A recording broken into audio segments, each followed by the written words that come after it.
Let's continue this discussion, and I'm going to describe a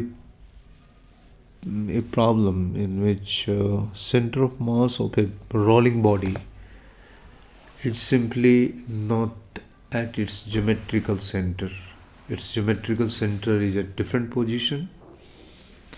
Like in this case, we have a sphere, so that its geometrical center is C, but its center of mass is at point G, which is at a distance C from its geometrical center. And how we are going to solve it? So, without taking any risk, I am going to solve this problem from scratch by starting from its kinematics and all. So first let the transcripts of the problem, and it says a sphere of radius A whose center of mass G is at a distance C from its center C. There are two C's, don't confuse between them, is placed on a rough plane so that CG is horizontal. Initially CG was this line, and so that it will begin to roll or slide according as mu is less than or greater than a certain value, where k is the radius of gyration about the horizontal axis passing through G. So this is the problem, and what do we need to do? I have solved this problem thinking the sphere is in motion, and to make this sphere move, to make it looking move, I just thought the condition when CG, this C and G joining line, is inclined an angle theta to the horizontal. The sphere is moving now, and the point of contact with the surface has moved from O to A. Yeah, right? O to A. And let OA is equal to X. What X is doing here, this X is the distance between O and A.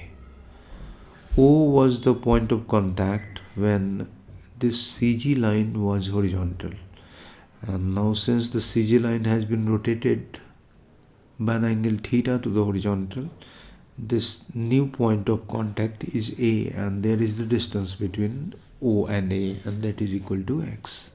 Right now we have the situation like this, and now I am going to consider the case when this sphere is rolling without slipping. I just assume that the sphere is rolling without slipping. I will find the credentials relating its rolling with slipping, and then I am going to relate this with slipping as well. But right now the sphere does not slip, it's rolling, purely rolling, or rolling without slipping, and I'm willing to write down its equation of motion. So I can see here there is only the force of friction. I would like to write it a small f rather than capital F. This force of friction is the only force acting towards right. I will take it this axis as x axis, and perpendicular axis as y, and origin at point O, this point O, and so that if it is rolling, you can write here this distance x is a theta. Remember, a is the radius of this sphere. if the A is the radius of the sphere, of course there is radius A of this sphere, so x will be equal to a theta. As we know, this a theta length, and this length in a purely rolling body are same. So I'm going to write this equation, x equals a theta, and this ensures that a sphere is purely rolling. And now I'm going to write the equation of motions by simply writing as F equals m d2 xg. xg and yg are the x and y coordinates of the center of mass of this sphere, d2 xg upon dt square. So that I can write here xg equals this length x, origin is here, so this length is x, and this length is c cos theta. So xg is simply x plus c cos theta, which in turn we will like to write it as x theta plus c cos theta, x plus a theta plus c cos theta. And now I'm going to find dxg upon dt, and you can see here that it can be simply written as a d theta by dt minus c sin theta d theta by dt. Yeah. And now I'm going to differentiate it again to find d2xg upon dt square, and this is going to be a d2 theta upon dt square minus c cos theta d theta by dt multiplied by d theta by dt plus sin theta d2 theta upon dt square, so that this f can be written as f from here can be written as m a minus c sin theta, a minus c sin theta d2 theta upon dt square. By looking these two terms of this equation, you can justify it, minus it is c cos theta d theta upon dt square. Oh. This is the equation for f. We will come back to it when needed. And next I would like to write its equation of motion along vertical direction, along y-axis. This r is simply normal here, normal reaction. So, and a force mg, its mass is m, suppose capital M, so that a force mg will be also acting in vertically downward direction. So given the condition, given the taken coordinate axis, I would like to write it equation as n minus mg equal to m d2 yg upon dt square. Yg is the y coordinate of center of mass of this sphere. And what this yg is, we can get something.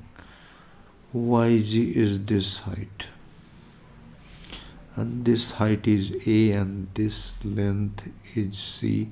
This is c sin theta, so this yg is a minus c sin theta, and yg is simply a minus c sin theta.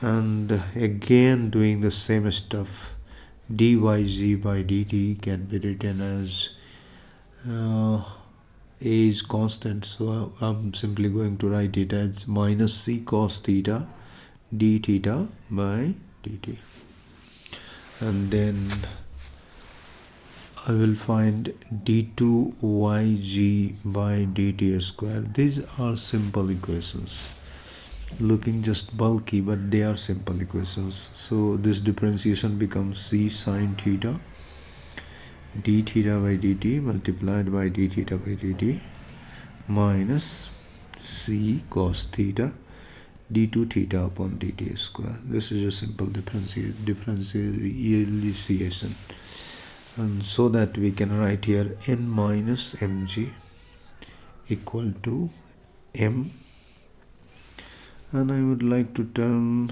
d2 theta upon dt square first. So it will become minus c cos theta, c can also be taken out, but well,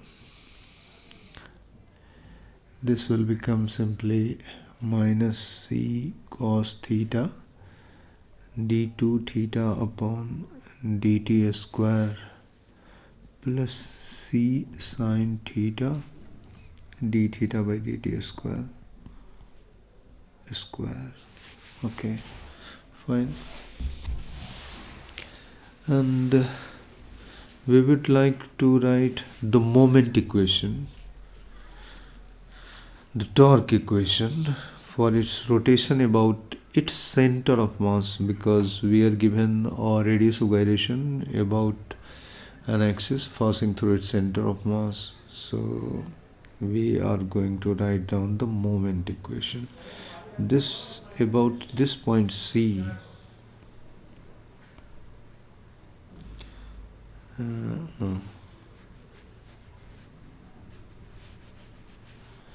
Well, this point, this is F and this is N now.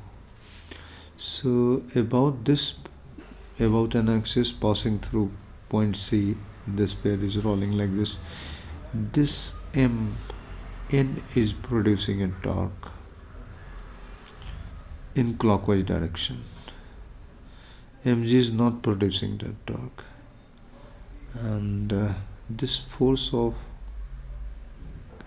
static friction, because it is rolling, it also producing a torque. Its moment arm is this and force is this, and this is producing an anti-clockwise torque.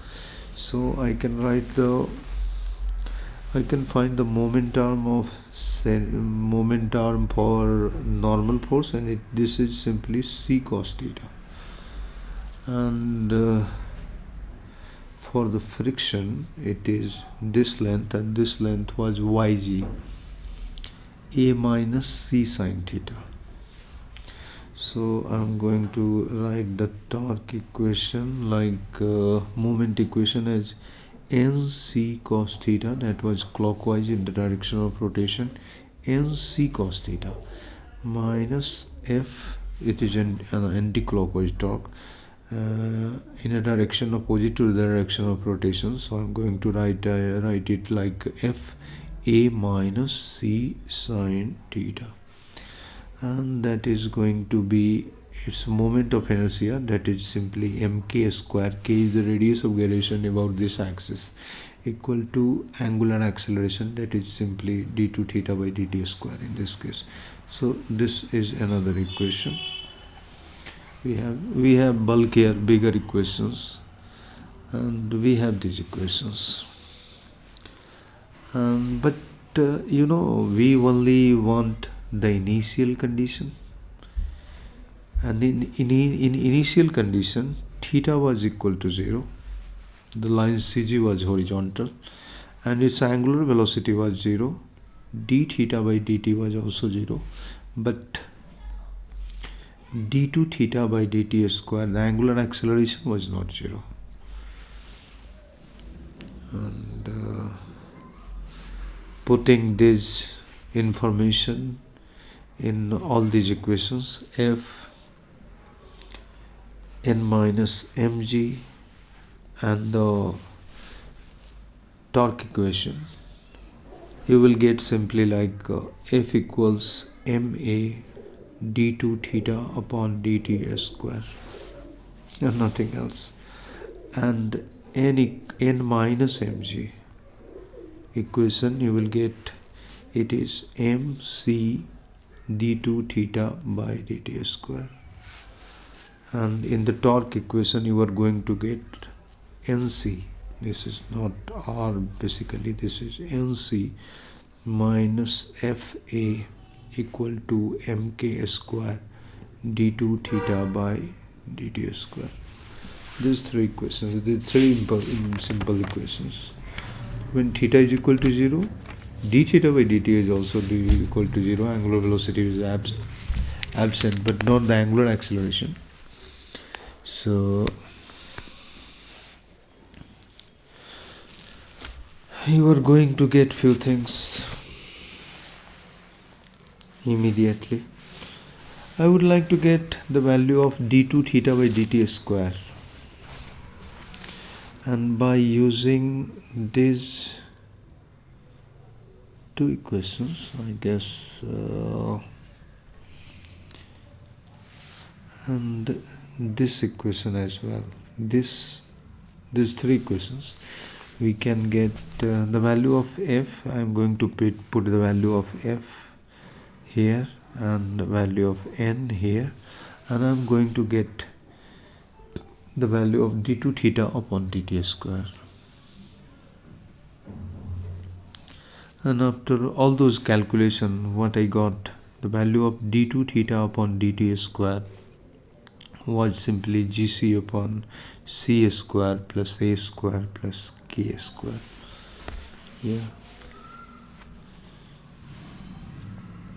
And then I need to find out the value of f and n, so that we get here f and d2 theta by dt square here as well, and the value of n equal to mg plus mc multiplied by dt theta by dt square. I can get the value of f by n, and that will be equal to ac upon a square plus k square. F by n is equal to this, and so this solves our problem, because to roll we need a static friction acting between a sphere and the surface beneath it at its contact surface, at its point of contact.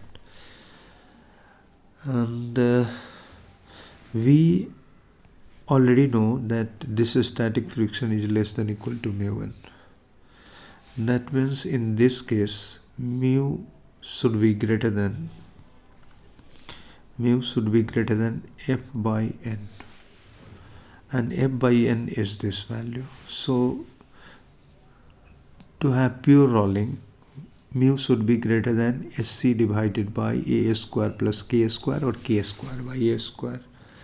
And if mu is less than this value, the sphere will not roll,